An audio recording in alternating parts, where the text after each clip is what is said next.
Assalamualaikum warahmatullahi wabarakatuh. Perkenalkan, nama saya Muhammad Rindi Karmolo dengan NPM 222165101 dari jurusan Pendidikan Ekonomi.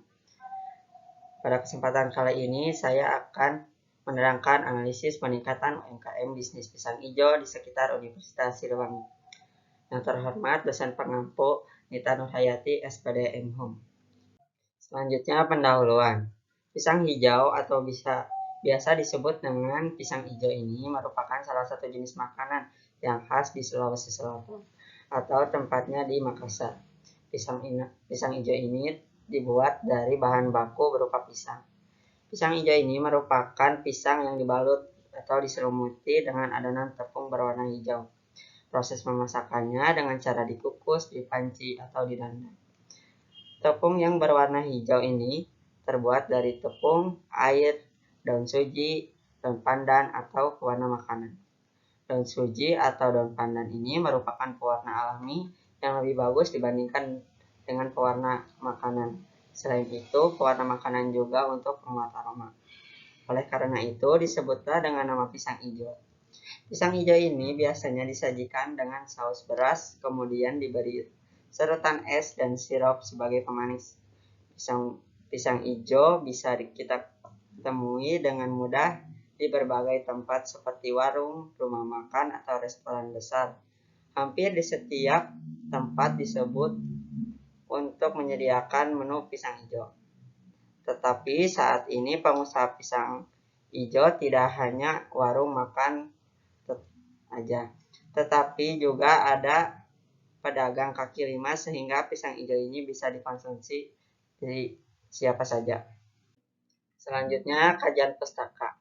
Menurut kutipan Mustafid, mengemukakan bahwa alasan penting lainnya untuk perusahaan mengetahui atribut produk yang mendominasi untuk dijadikan dasar konsumen dalam melakukan pembelian adalah setiap perusahaan yang ingin maju dan berkembang harus mampu menghasilkan produk yang dibutuhkan dan yang diinginkan konsumen, karena dengan mengetahui kebutuhan dan keinginan konsumen inilah maka akan perusahaan dapat merencanakan pembuatan produk yang berkualitas serta dapat merancang atribut produk seperti merek, kemasan, rasa, ukuran, dan yang lainnya. Selanjutnya metode. Yang pertama, metode pengumpulan data. Penelitian ini yaitu data primer dan data sekunder. Data primer diperoleh melalui pengamatan secara langsung atau observasi dan wawancara dengan menggunakan kuesioner. Responden terdiri dari pemilik dan konsumen pisang hijau.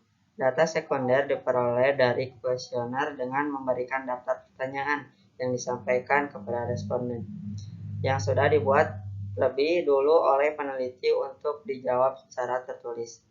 Wawancara untuk memperoleh data penelitian dengan wawancara tanya jawab sambil bertatap muka antara pewawancara dengan responden dan menggunakan alat yang dinamakan pedoman wawancara. Yang kedua, lokasi dan waktu. Penelitian ini dilaksanakan pada tanggal 1 Desember 2022 pada usaha pisang hijau yang berada di Jalan Singa 2, Kahuripan, Kecamatan Tawang, Kota Tasikmalaya. Selanjutnya, analisis dan hasil penelitian. Yang pertama, asal mula bisnis pisang hijau. Bisnis pisang hijau tersebut sudah berjualan pada akhir masa pandemi COVID-19, yaitu pada bulan Agustus 2020. Harga bisnis pisang hijau sangat terjangkau, yaitu 5.000 per cup. Manajemen SDM-nya, pedagang pisang hijau tersebut dikelola oleh 2 orang, yaitu sepasang suami istri. Istri sebagai produsen atau yang membuat dan mengolah pisang hijau menjadi pisang hijau, sedangkan sang suami menjual di tempat sekitar Universitas Siliwangi dengan menggunakan gerobak. Selanjutnya, penghasilan bisnis pisang hijau. Tentunya bisnis penghasilannya tidak tertentu, tetapi biasanya menghasilkan 400.000 per hari, sedangkan kalau penjualannya habis bisa menghasilkan 500.000 per hari.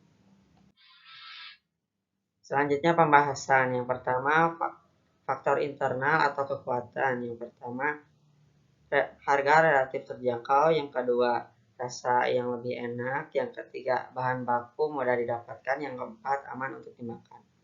Yang kedua, faktor eksternal, peluang. Yang pertama, konsumen yang loyal. Yang kedua, lokasi dan usaha yang strategis. Yang ketiga, modal usaha. Yang keempat, pasar luas. Yang ketiga, faktor internal atau kelemahan. Yang pertama, daya tahan produk. Yang kedua, kurangnya sarana promosi. Yang ketiga, produk mudah ditiru. Yang keempat, faktor internal kelemahan. Yang pertama, cuaca atau iklim. Yang kedua, adanya pesaing. Yang ketiga, harga bahan baku naik. Nah, berdasarkan penelitian tersebut, kesimpulannya, berdasarkan hasil penelitian dan pembahasan, maka strategi pemasaran yang harus diterapkan oleh pisang hijau ini adalah strategi pertumbuhan yang sangat agresif. Strategi ini merupakan strategi yang menguntungkan karena usaha pisang hijau memiliki kekuatan yang dapat digunakan untuk mencapai peluang yang ada. Strategi ini dapat diimplementasikan melalui beberapa strategi alternatif, yaitu mempertahankan rasa dan kualitas produk, serta meningkatkan pelayanan karyawan untuk menjaga agar permintaan pisang hijau tetap tinggi. Selain itu, tetap menjaga harga dan selalu memperhatikan pengemasan serta keamanan produk. Konsumen tetap loyal agar menguasai pasar. Sekian dan terima kasih yang saya dapat sampaikan. Mohon maaf bila ada kesalahan. Wassalamualaikum warahmatullahi wabarakatuh.